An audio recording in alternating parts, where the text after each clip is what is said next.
Good evening and welcome to the TBH Mastermind podcast. Today I've got someone who we've come across each other for the past 2 or 3 years. The good news is from my hometown. It's James Terry. James, tell us about yourself and who are you? So, as Paul's just said, I'm James and I'm a full-time civil celebrant and I've been doing it for coming up for 4 years and it's taken off beyond my wildest dreams and that's what we're going to focus on today. So James, 4 years now and you've been a civil celebrant. How come you ended up being a civil celebrant? So it's quite a long story, but I'll go back to the beginning and put it in a potted history. So I qualified as a teacher in 2009 and I've told this story before actually on a podcast called the Pit Pony podcast. And the reason it's called the Pit Pony is the idea that people go into a career, particularly in teaching, straight from university with quite little experience. And that was me. I was teaching GCSE and A level at 22 year old, and I was a pit pony. I'd gone from secondary school to A levels at Greenhead College in Huddersfield, and then I went to university, and then I went straight into the classroom. And I loved it for about 7 years. And for 6 of those years, I taught in a school in Hitchin in Hertfordshire. Having been to university in Lincoln, I went down there with some friends. Prior to that, I'm from Huddersfield anyway. So that was great. The first 6 years of my teaching career was great, but I wanted to move back to Huddersfield. So I got a job as head of department, head of RE and philosophy and ethics at a school towards Hebden Bridge in West Yorkshire. And this is 2015 now, so this is 10 years ago already. And I took on the position and I lasted a year and a term. So not quite a year and a half there. So by Christmas 2016, I was burnt out. I couldn't be a teacher anymore. I loved being a teacher, but I couldn't see past not being a teacher. So I went on supply and I did some things revolving around education, including exam marking and supply teaching, a couple of maternity covers. But I had an escapism dream. And the escapism dream wasn't celebrancy at this point. It was bus driving. And I went and got a PSV license. First, I started training with First Bus. That didn't go quite to plan, but I ended up being qualified bus driver. And for 3 months of my entire life, I was full-time bus driver out of Waterloo Depot in Huddersfield for Yorkshire Traction, bright orange buses and seats like Bette Lynch's dress, you know. So I did that, and that was 2017 by this point, and it wasn't for me. I couldn't hack doing 1 o'clock finishes at night and starting at whatever time. It wasn't for me, and for very little money really. So here I was, qualified teacher, qualified bus driver, and I just couldn't go back into a permanent contract. So I did some supply for a few years, and it was the lockdowns. So 2020 came round, lockdown. I was in the middle of a maternity cover at All Saints at Bradley Bar in Huddersfield, and it was quite freeing that because I was just doing the job as a teacher, but with no pressure, no contract. I did it on my terms. So, but in lockdown, I was a bit lucky. I got furloughed from the agency, so I was paid to be off, which I wasn't convinced it would be, and it wouldn't have been the case if you were self-employed or something at that point. But I was quite lucky, so it gave me headspace. So I was paid and furloughed, but with nothing to do. And I thought, what can I do? And I'd already thought about celebrancy, but back in 2011 when my grandfather died, and I just looked at someone and thought I could do that, but I loved teaching at the time, so the thought was never built on. It was never done anything with. So it was during the lockdowns I started to think about it, started to talk about it to my partner, and of course you had to think about the finances of it. Would it work? How would it work? But I was in a very fortunate position. I hadn't had a permanent contract other than the 3 months as a bus driver years prior. So I'd already been in the sort of 0 hour world, the not quite self-employed, but the things of no holiday pay, no sick pay. I'd already lived that for quite a number of years by this point, so that it wasn't such a gamble. And the way I put it previously, it's like I had a bit of a portfolio career because I was doing supply teaching. I was exam marking GCSE papers for AQA, which is an exam board. And I'd also sort of hooked up a little bit with a local bus company called Stotts Coaches, which Paul, you may have seen about. And I still do drive buses for Stotts Coaches on a Saturday when I feel like it. So I help them out. So I've got this bus license, and so basically I was making money from lots of different sources. Not a lot of money, but the mortgage was paid. So the thought of adding funeral services in worked because if I had two services in a month, I could still drive a bus and go and do supply teaching, and it all flexed. I didn't have a permanent job. No one had set hours on me. So I think it was a good position to come into celebrancy. I didn't give up a full-time job to do it. I just blended it. And for the first, I don't know, was it maybe 6 months? I did 1, 2, 7, 6, 8 sort of services a month. And then December 2022 came round. And that was my first sort of Christmas period, winter period. And I did 12 services that month. And I thought, wow, because at the point that felt an awful lot. And I'd done maybe 3 or 4 days supply teaching, that was it. But essentially from that point onwards, I've been full-time. And I'm now, where are we now? So coming up to a 4-year mark before I know it. And I'm heading for 750 funerals under my belt. So it's taken off my wildest dreams, really. So that's where I'm at, and that's my story. Sounds like you enjoy it. I love it. I do love it. It's hard work, as you know, and it's rewarding. And where people say self-employed, it's very flexible. No one's got you on a contract. They're all true. But the nature of celebrancy is you do end up, it's very hard to say no, so you can end up with a very busy spell, and you can end up actually having very few hours to yourself and very few flexibility. But I wouldn't change it at the moment at all, no. And, James, I know, but tell us about your fantastic month you had last month. So, last month, it was actually the end of September, but yes, it's not. Time flies. It's not that long ago. Well, I won an award. I'm a member of the Association of Independent Celebrants, and they weren't who trained me. They're not a training organisation. They're like a union body. They're not quite a union body. They're an industrial body. There's not quite a phrase for it, but they're not a union. But they're more along them lines. They provide insurance and other things. And they have a conference each year and an awards dinner, and they invite other members, representatives from other organisations, such as the NFD and them sort of things. And I actually got runner-up as an outstanding funeral celebrant last year, second to a lady called Kate Moran, who lives in Stoke somewhere, who runs her own chapel and does lots with children's hospices and stuff. So I couldn't have beat that. She was hands on the winner, And this year I came away, I was in that category as well this year. And this year I was also nominated for Outstanding Contribution to Celebrancy, which actually was largely down to the podcast I just mentioned. Because I did that podcast, the Pit Pony podcast, which is based around teachers that have come straight out and have never known any different, but have had burnt out, and they tell their story. And I ended up with quite a few people reaching out to me from that. Not just about becoming a celebrant, but just generally. And a few people nominated me, and I think that was at the heart of that award, because I wasn't expecting to be in that category at all.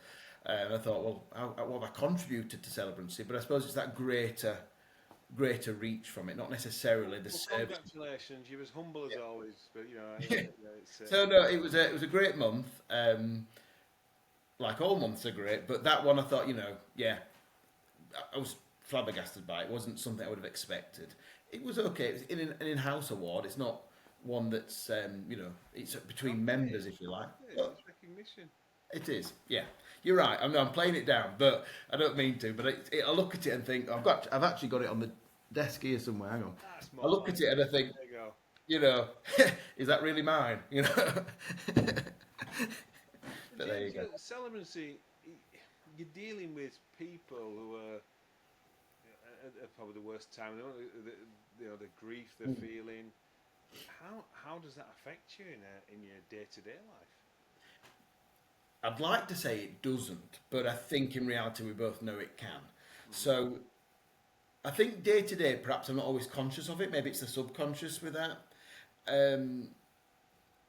I try to keep distance, and I think distance is important. I think distance in the sense of you have to remember it's not your grief and it's not your loved one, and that's what allows you to write it and stand there for them, because that's what they want you to do, because they can't do it themselves, essentially. However, there's no denying that certain services and certain circumstances hit you hard and you go away and you take a deep breath. I mean, last year, and I don't know whether you know this, Paul, or not, but in October 2024, last year, I was the celebrant that took Brian in a three children's funeral that they got in the house fire in Bradford. And well, that was the hardest day ever. Really, we were in Shea Grange, hundreds of people there, and then we went to Schoolmore and buried them mum first, one after the other. And it was a long day, a long afternoon, and that one I got in my car and I just couldn't do anything else that day at all. And I still do think about that one because that's not one that anybody wants to do. You don't want to see it in your career, but you don't want to see it in your life. You don't want to see a mum and three children murdered. So, yes, some of them really do hit home. A funeral director said to me not long after it started, says, Paul, Thomas says, you're going to give 100% to this, aren't you? And he went, I thought it was a loaded question. Of course I am. He says, take my advice of a seasoned funeral director. Just give 99% because you need 1% for yourself in this game. He says, do not give of your all. He says, because it will consume you. I didn't understand him, but actually, as time's gone on, I'm 3,000 celebrations deep. I understand what he's saying. So you've got to look after yourself in it, and I think I'm guilty as charged. Whilst I'm not 3,000 deep, but even at 700 odd, I've definitely realised it has had a big impact on family life, personal life, just being present sometimes, actually, because you do give so much to others, which is an honour on one level, but you're right, that 1%, make sure there are times when you take a holiday or if there's something important with your family that you prioritise doing that. And I think I was terrible at that, but this year I've been much better at it. Much better. Well, that old funeral director was wise with his 99% works for me. So I think about him and I thank him for that. Yeah. What does your future look like in celebrancy? Is it you're a young man? Is it something you'll be doing in 20 years' time? Very good question. I mean, I know one thing. Going back to my story, you won't put me in a full-time teaching contract ever again. And for the record, and I'm quite humble with it. I knew I was a good teacher. I got on with the kids.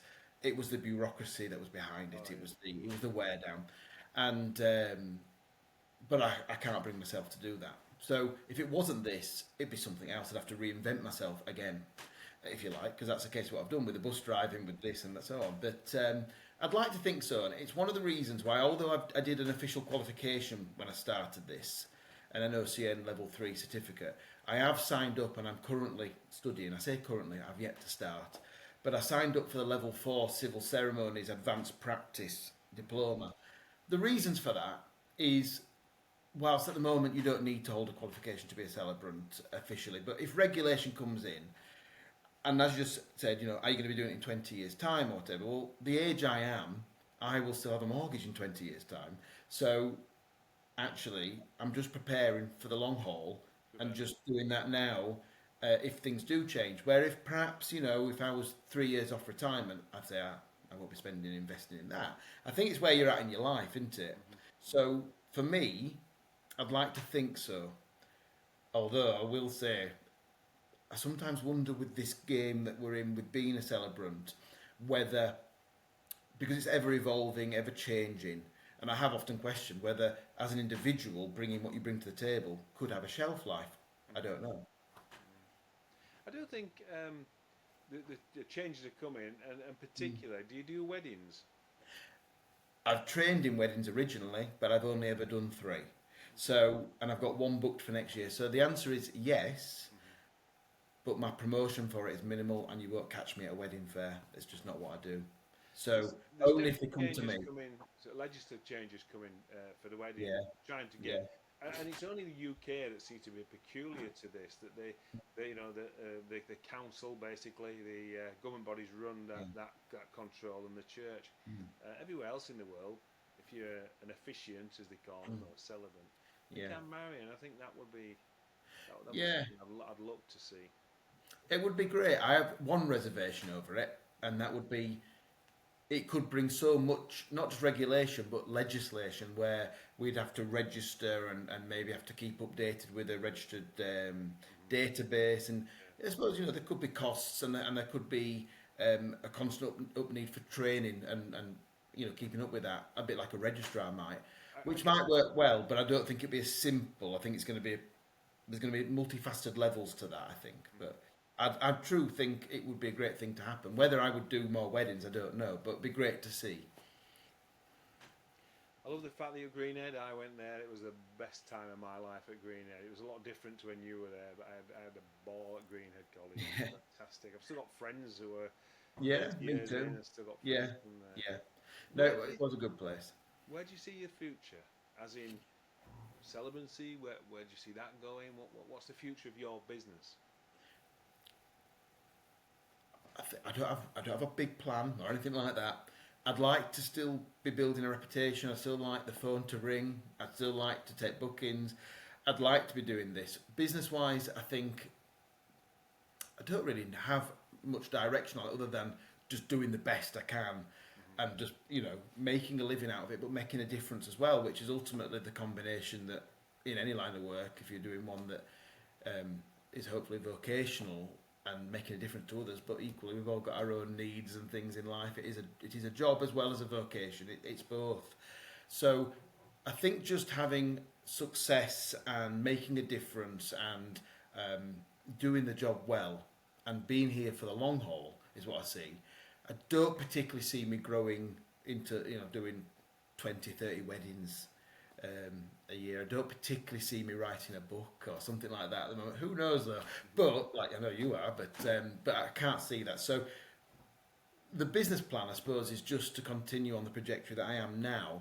Except as a one-man band, let's face it, there's a limited hours in the day, so you never, if you're maxed out, you're maxed out, aren't you? In this line of work, and I know people. Someone like my dad, I think, said it once. Well, why don't you employ somebody? It doesn't work like that. Yeah, that's not how it works. So I think this, as a celebrant, you are the product. You are what they're buying. Absolutely. So Yeah. there's a limit. I think growth can be limited on that front, on a business front, but I think growth can be in many other ways, can't it? Self-fulfillment and whatever else goes with that. So James, I normally give my guests a little bit of a break, a bit of a light relief. So we ask you some lighter questions now. So, tea or coffee? Tea all day long. Tea all day long, like myself. Are we a red or white wine person or a beer person? Any of it really. But I'm not a great big drinker, but as long as you didn't mix them, I'll have any of them with you. Are we into summer sun or winter sunshine sports and things like that? I'm not really sporty at all. No. No, no sports at all. I do like the sun, but I don't like driving with the winter sun. This is a big one now. Pineapple on your pizza or not on your pizza? No. Sweet and savoury shouldn't mix like that. Sacrilege. And when you're not celebrancy, whatever the word is, how do you relax? What keeps you busy when you've got some downtime? So, well, family, for one. I've got a 4-year-old daughter. Doing family stuff when we can. I also do like to get away. City breaks. Just been to Brussels this last weekend. Do like to try and book a holiday. Not as often as we should, but we do. Camping. That's why I drive a big truck, because we take up camping gear in it.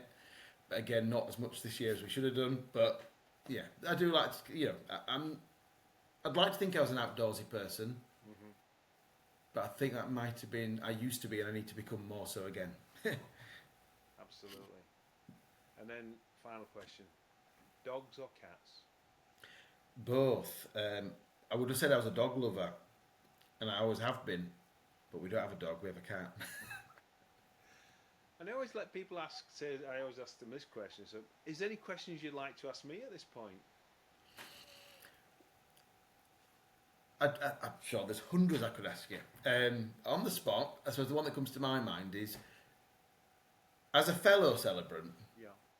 what's the thing that you love the most about doing that role?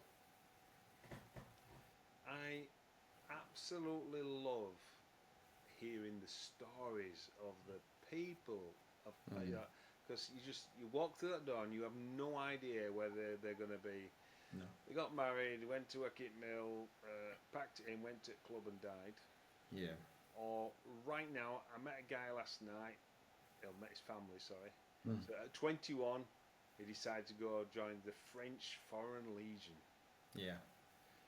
He gave me his business card, and on his business card it says oppressor, whatever that means, lion tamer, Yeah. a whole Brilliant. list of things. And that's true.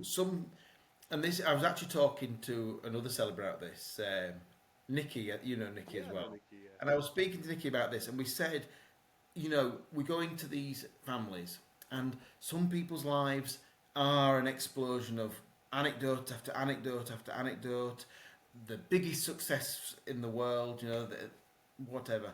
But some people's lives are much more simple, but that's not any less valuable. Some people just choose a more quiet life, and you're right, sometimes their life was much more simple. Went to work, had a family, liked to go for a few pints, and maybe had a guilty pleasure of watching Emmerdale. That's fine as well. But the variation in them stories is absolutely the key, isn't it? It's fast. Yeah. I remember I spoke with a guy's family, and he was a farmer's type person. And Yorkshire Water came along. Sorry, Yorkshire Electricity came along and said, "Mr. Smith, we need to put a pylon on your land." Aye, all right, lad. Yeah, no problem at all. And we want to put it over there. Now these pylons seemingly that changing one changes the whole thing. Oh, you can't put it there, lad. Why not, Mr. Smith? Well, that's one of my favourite trees you're going to have to cut down. And they looked at this tree. It must have been 150 years it were dead. Yeah. Oh, when me and my dad were lads, and so he spun on this tale, and they said, "You're not putting it there." And he was playing a game with it. Oh, so they went away. If we bought that tree off you, Mr. Smith, for £20,000, do you think that would compensate you enough? Oh, I think that would be good. I think it would for most people, yeah. You get, and another question for you, Paul, actually. Yeah. The other question I'd like to ask you is, my brain's just gone. I had it in my head. I have to cut that bit. Take your time, we'll cut it. You say there's another question to start again. Yeah. Come back to you. No, hang on. It was a really great question. Why on earth it's just gone, I don't know. Just bear with me, Paul. Yeah, it was a really grand question. It was a great question. Yeah. What was I going to ask you? So I was telling you the story about the guy, Mr. Smith, and his 20 down and about the people who are dull. I've got it. I've got the question. Are we ready to go? No, just say, I've got another question for you, Paul. Oh, go on. I've got another question for you, Paul. Yeah, go ahead. So, what do you think are the biggest factors of being a successful celebrant? Because let's face it, lots of people train to do it. Lots of people get out there in the market and they may manage to do a couple a month. And sometimes, let's face it, we see them come and go all the time. But there are a group of us, particularly in our area, that we see about regularly. So something, I'm not very good at blowing my own trumpet, but we've obviously done something right. What do you think are the success criteria that most people look for, or a funeral director looks for in a celebrant? And what is it that, what's the breadth of that we bring to the table? What do you think is important? It's a really great question, and something that I want to do. I in my other world, I teach sales teams how to sell, and I call it story selling.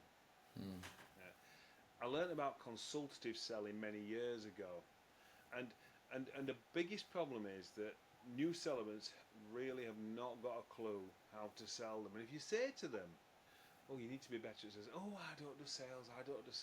Well, I'll tell you something, we're all selling ourselves all the time. I have to sell myself and my wife most nights just to get through the door. And I would love to be able to teach them how to present. And, I've not really heard many of your sermons, but the thing that drives me up the wall about celebrants is this. I did this and I heard that and I spoke to family and I did this and I chose this poem for them. And in my ceremony, you only hear me say twice, I'm Paul Simpson and I'm your celebrant today. And that's the only time I say it. Yeah, no, I limit that. I think, when I was training, they called it eye disease. actually, and it's right. I mean, they do crop up now and again, and occasionally there might be a reason why it feels right to use I, but yeah, it's very, very limited. Of course, if you've done Um, a ceremony before for the family, yeah. So part of this story selling I do, and my glasses are part of my brand. So mm, it's not until you look through the lens of the other person that you can see what they really want, mm, and that's what I teach people. And there's yeah, several ways to do that, but celebrants, if they want to present themselves well, they go about it yeah. not necessarily in the No. right You've way. got it's a very tactful, sensitive industry as well, isn't Mm. it? Mm. So, a bull in the china shop approach isn't going to work. No. But just waiting for people to find you on your Mm-hmm. website that you put on Google, that's not going to work either. So it's finding that balance. But ultimately, in sort of answer to my own question, if you like, Yeah, my answer would be that this is a relationship based game ultimately, absolutely. and you build those relationships, and a lot of it is character and personality based. Mm-hmm. And I think, for myself, for whatever reason, and perhaps I'm not very good at quantifying it, Mm-hmm. clearly a number of funeral directors when I started thought, yeah, we'll give a punt on him. Yeah. And they continue to do so. And I now have returning families. You know how it goes. That's how it goes. You've done the wife, you do the husband. That happened to me Mm-hmm. today, Mm-hmm. even though it was 2.5 years later. So, and I think also being able to be flexible and doing whatever the family want. So it's not about us; it's about them. So for me, I will tell any story they want. Mm-hmm. I'll swear if they want me to swear. I'll do whatever. And that I think I've found funeral directors have actually said to me, "Oh, we'll giving that to you because I knew you'll just do exactly what they want." Where if you are somebody that's very sort of reserved and certain of a certain style, you're quite limiting it. So I think one of my things, and I imagine you're much the same, Paul, is you can fit a wide range of families, Yeah. and that's the key. Well, I did a ceremony about 3 or 4 years ago for a communist. Mm, He was a communist, a member of the Communist Party. He was proud of it. All his family were communists. yeah. The whole thing was. And they said to me, "Will you lead us in singing the red flag?" And the funeral director says, "Well, obviously you're not going to do that, are you? Because I can see you're a business." I says, "Why not? I'll say the Lord's Prayer." So Yeah. I'm there at the beginning. Yeah. I've got my first line up. So is it disingenuous for me to do that? No, because I'll read a poem that I don't particularly like, and No, I read it well. absolutely. So It's not about us. So it's what, as far as I'm concerned, is we're not in a church. A chapel, yes. So there is got to be, there is a basic level of respect. I get mm, that, but it's not a church. mm, It's a space essentially that family have hired. mm. That's how I tend to look at Yeah, it. So if they want it, and I'm yet to meet a funeral director that says, "Oh no, you can't do that." They just want to please the family. mm, So it's a bit like, I'm going back maybe 2 months ago. They decided they don't want reflection music, but they do want to put Jeff Beck's "High Oh Silver Lining" on, and they dance around Parkwood. Brilliant! I got my phone out and filmed it because they were, they wouldn't, so I could send it to the family afterwards. And but moments like that stick, and they do make a difference, and it means that it is truly bespoke, and we're not You're absolutely right. I had one. describing it. So the lady wanted the curtain. So just to explain, sometimes you close the curtains when the coffin's gone behind. Most times you don't. This lady wanted the curtains closing. This was her specific instructions. She wanted, the theme to Thriller, where at the Mm. beginning there's that. So she wanted the curtains closing. Yeah, Rehearse it. She wanted to have that part of Thriller played, and then she wanted someone to put a white sparkly glove on yeah. and wave through the. But that's brilliant, and I bet everyone laughed. Well, it was her. Yeah, The one I really struggled with. So I don't know if you know, I'm teetotal. I don't drink, right. and the Oh, so family your question about whether I wanted a beer or a wine or a red wine with you was, and the family said this. So let's be honest. He obviously liked a few pints. He says, "We'd love you to come in at the end. We're going to put a tin of John Smith's and a pint of beer there. Mm, We'd love you at the end to come along, crack it open at the very end, pour the glass, mm, and have a swig." No, I can't stand beer. No, I don't mm, dislike it. Of course I will. So yeah, I did it, and I thought, I know I'm gonna put a real big head on this thing, like, yeah, like that. yeah. Had a cup of Right. tea, whatever. That was it. And this French Legionnaire, they've asked me if I'll say some words in French. Yeah, my GCSE, I can probably tell them where the No, that is a où challenge. se trouve la bibliothèque, you know, and that's Yeah. about, Yeah. That is, about as much. I did German at school, and I probably ask a question like "Wo wohnst du," which is where do you live. But beyond that, no. So for new yeah, that's a challenge. celebrants, there's some great ones out there, and I feel sorry for them as investors. But let's go back to buses here. Uh, Pushing a bus is nigh on impossible, but once you get it moving, Mm. it's a lot easier to keep it going. And Yeah. that's the same in my sales world. Once you crack the door open, Yeah. you need to stick your foot in that door Yeah. and just make sure that they go, I'm still here. And it's Yeah. a lot of celebrants are terrible at that, just because they're good. Yeah, you can be the best celebrant in the world, but Yeah, you've got to make your face fit, yeah. I suppose. I always think of myself just slightly below average celebrant. That's how I pitch myself. Slightly below Right, average okay. celebrant. I'm sure your reviews and testimonials say quite different, but yeah. So that's what. So yeah, does that answer your question? Yep, absolutely. Yeah. So my final question to you is, throughout your life, your business life, your teaching life, your bus driving life, who's inspired you along the way? Books, people, events. Do you know, I think it's mainly people.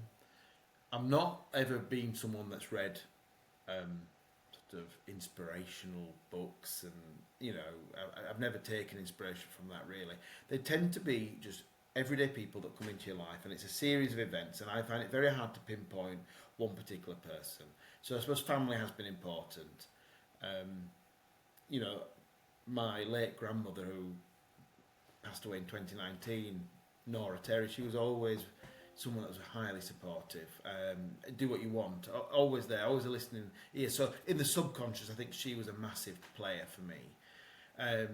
But I think just for me, it's been people along the way, other people I've met, I've thought I could do that, encouraged me. But also I think it's just been a series of my life events, and like the coming out of teaching. Teaching was meant to be a job for life. Teaching was something that I thought I was going to be in forever. Yeah. And I loved it till the light switch moment, and it was all of a sudden I was, it was a dark place. There's no two ways about that. It was a very dark place at that point.